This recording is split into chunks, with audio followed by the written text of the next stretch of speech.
Hi, it's Mr. Pollock. I just wanted to talk to you about the historic tribes, and I wanted to walk you through getting through and making sure you understand all these different things. You should have been working on your historic tribe worksheet.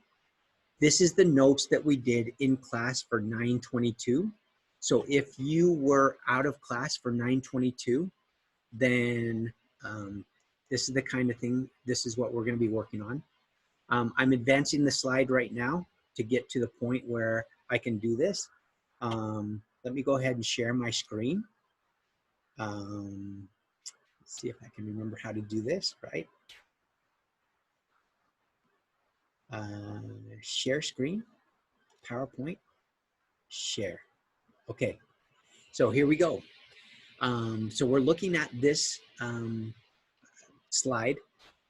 This is the map that you should have made for the historic tribes. You'll notice there's 5 tribes: Shoshone, Goshu, Paiute, Ute, and Navajo. Now, one of the things I want you to understand is, depending on where you live in Utah, depending on what landform region you work in or live in, you're going to have different resources that are available. So the first one we're going to talk about today is the Shoshone. The Shoshone tribe is in the northern region, and it goes all the way up to Canada. They're going to have similar resources as the Utes, okay? So think about where they live. Let's think about what resources they would have, all right? Let me start this, get going.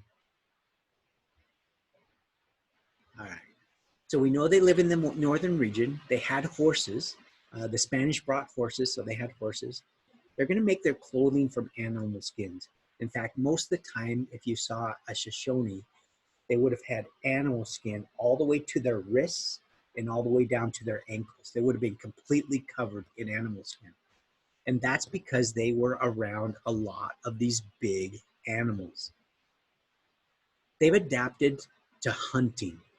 Because these big animals are there, the buffalo, the elk, deer, all those different things, they're going to have, most of their life is going to be based on hunting and gathering. So they're going to be moving all the time. They need a shelter that is going to allow them to move. And the teepee is a perfect example of a permanent, portable home that they could use, okay? Now, you're going to see a lot of similarities between the Shoshone and the Ute. So I'm going to go through the Utes real quick. This is the Ute slide. They lived in the fertile valleys near the mountains and lakes. They had horses, they hunted, and they had teepees. Why don't they use cabins, right? Why don't they make a cabin? Well, Mr. Pollock, they're moving, they're nomadic, they move around. They need a shelter that can be portable, and a cabin is not portable. So the teepee is a perfect example, okay? All right, let's talk about the Goshute. Remember, the Goshutes live out in what we call the Great Basin, which is the desert, and also the Paiute, so they're going to be similar. They live in the dry region. They're not going to wear a lot of clothes in the summer. One, they don't have resources to make a lot of clothes, and two, the weather doesn't, they don't need, okay? There is some hunting, some fishing, but they ate crickets. Their crickets are going to be a big part of their diet. They also are going to make what are called wickiups.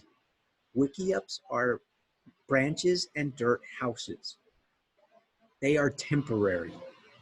They are not going to move them. If they come back to an area and they're still there, they're going to be happy, good.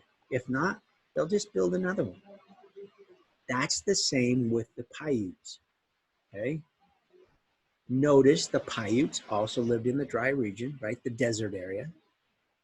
They're not going to wear a lot of clothes in the summer because they don't need to. In the winter, it does get a little cold out there, so they're going to have some longer clothes. They're going to have a few large animals to hunt, but not anything like what they have for the Shoshone and Ute area. They lived in villages and built wickiups, branches, and dirt. Okay. Again, you need to understand they're going to live according to what the land gives them. And so they're going to adapt. Okay. All right. Let's do last one. The Navajo. The Navajo are going to be completely different. Remember, the Shoshone and Ute are similar. Remember, the Shoshone and Ute are similar, and the Goshutes and Paiutes are similar. Okay. They farmed, they raised sheep and goats. Because of that, they're going to be able to stay in one area. So they're going to live in what are called hogans. Okay. I'm going to stop share now. The bell just rang for the next class. Hopefully this makes sense and helps you. And if you have any questions, make sure you always email me or send me a message through Canvas. And hopefully this makes sense about the historic tribes, how they adapted to the land depending on what landform region they lived in.